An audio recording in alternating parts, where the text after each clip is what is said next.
that you're going to make 3 major career changes during your life, and it could be very different.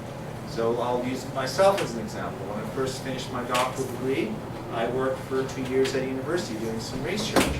I decided that, well, an academic career is not going to work out for me, so I got a job with a company doing contract work for NASA, and it involved trying to calculate the noise levels from rocket engines. After that, I went and did work in oceanography, where I was writing these computer programs that would predict what the currents are going to be in the ocean and the sea surface temperature. After that, I moved on to doing work where I was calculating, what happens with light propagating through the atmosphere, and what you're going to see if you're looking at an object a large distance away. After that, I went and did work in radar, where you have airplanes flying along and they're shooting radar down to the ground, and they're getting an image of what you see on the surface. I did that for 2 years. And then after that, I got a job, my job changed, whereby right now what I do is I recruit people for a company. I manage the company's website. I spend a lot of my time writing research books. Very different type of work than what I did. The other thing is that you may get a degree in a particular field. So I'm going to use physics as my particular example. Is that, okay, I got a degree in physics, but can anyone here tell me in most of my career when I was doing the work, how much of my physics was I actually using in my day-to-day job? Quarter percentage. Who can quote a percentage? 50. No? 15. 15%? Mm-hmm. You're close. It's about 10%. And that's what's been reported in surveys that the American Institute of Physics has done regarding physicists. They say, okay, how much of your physics knowledge do you actually use day-to-day in your work? 10%. You know what most of my my work involved when I was before doing the technical work? It was computer programming. I took in my freshman year a course in Fortran. I thought I liked it and I was good at it. Well, it turns out that pretty much all the jobs I did, and what I did most of my career, was programming things in Fortran. And so basically, my view is, well, I was just being a computer programmer.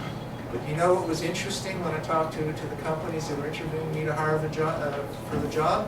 Their answer is, oh no, we don't want to hire you because you're a computer programmer. We want to hire you because you know physics. And it's a case where, although I was doing computer programming, I had to have that 10% knowledge of physics to know what it is I should be programming, what is the end result I should be getting, knowing how to do the calculations so I was getting a number that made sense.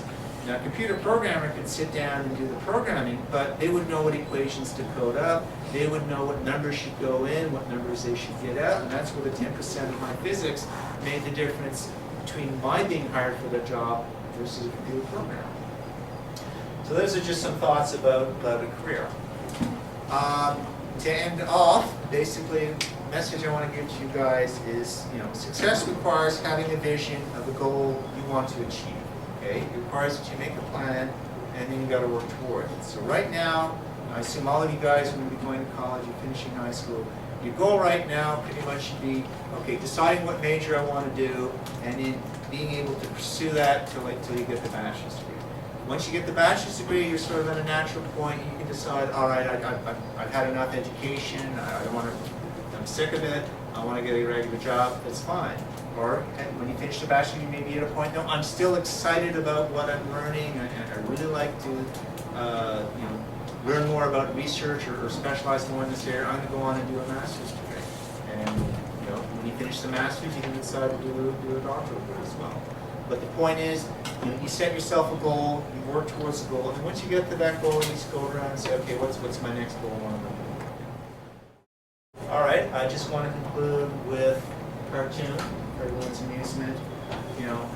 You're the guys graduating from TJ here. You've got a really good background in sort of STEM areas. It's up to you to go chasing knowledge in your future and get a great job if you want to do it in the STEM field.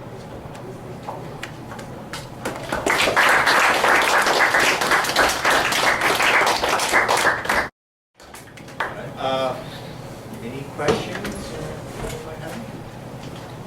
If you look at the statistics in terms of people getting college degrees, what you're going to find is more than half of them are going to be in non-STEM areas. People doing like English degrees, philosophy, communications degrees, things of that nature.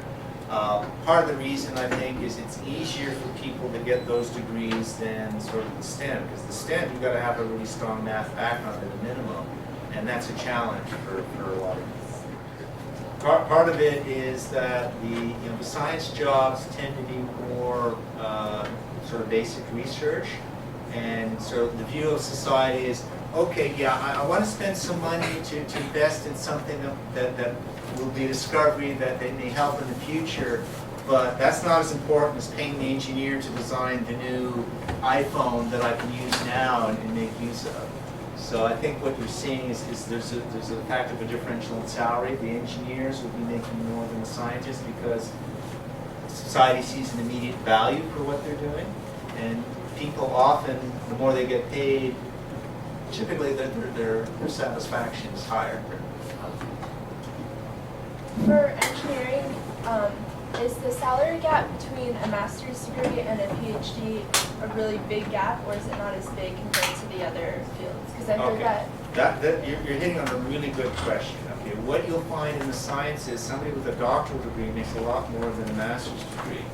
But for an engineer, a doctoral degree actually puts them at a disadvantage relative to a master's degree.